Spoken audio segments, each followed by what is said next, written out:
We start with what is specially designed instruction, SDI?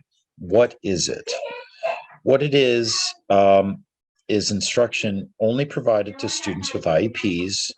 It is a service afforded to them. It's supplemental to the core instruction, so it's a layer on top of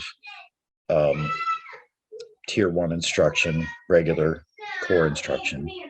It is formulated by the instructional team. It's specific to each student based on the impact that their disability has on their learning. SDI is instruction that allows students to make progress towards grade level goals, but also functions to narrow the gap between their present levels of achievement and grade level achievement. It is an individually and intentionally designed plan of services and supports. It is uniquely designed to promote progress towards IEP goals. SDI is based on individual learning characteristics and combines evidence-based practices, intensive instruction, intervention, accommodations, supplementary aids, program modifications, and support to personnel. And it is also co-planned, co-implemented, and co-evaluated by a collaborative IEP team. What SDI is not is instruction that's given to all students. SDI does not entail a change of educational placement. And it is not instruction that is in place of core instruction. SDI is not something special that the student is doing to demonstrate achievement. And it is not a specific schedule that the student follows.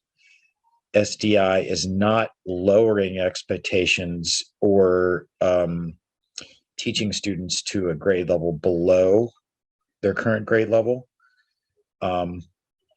SDI is not a replacement for UDL or differentiated instruction.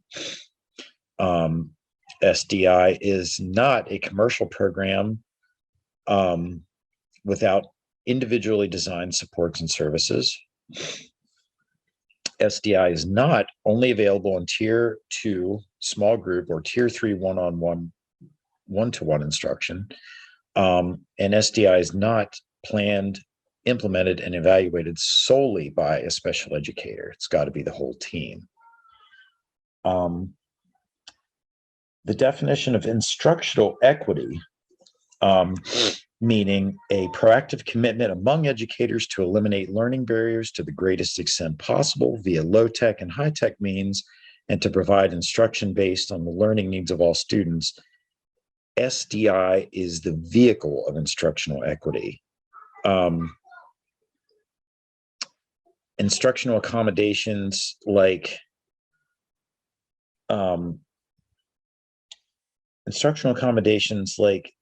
provide the source of the equity that the student is going to be able to achieve with other students, and equal opportunity to demonstrate learning. So it's really the vehicle is the SDI that the team implements is going to be exactly the thing that creates the equity for the student in the learning environment. Is the use of evidence-based practices and integration of the principles, guidelines, and checkpoints of UDL enough for a student with an IEP? No. UDL is about making an inclusive classroom environment, allowing for different modalities of learning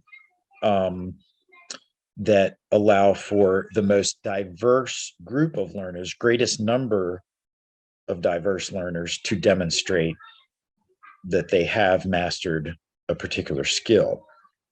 That's what UDL is.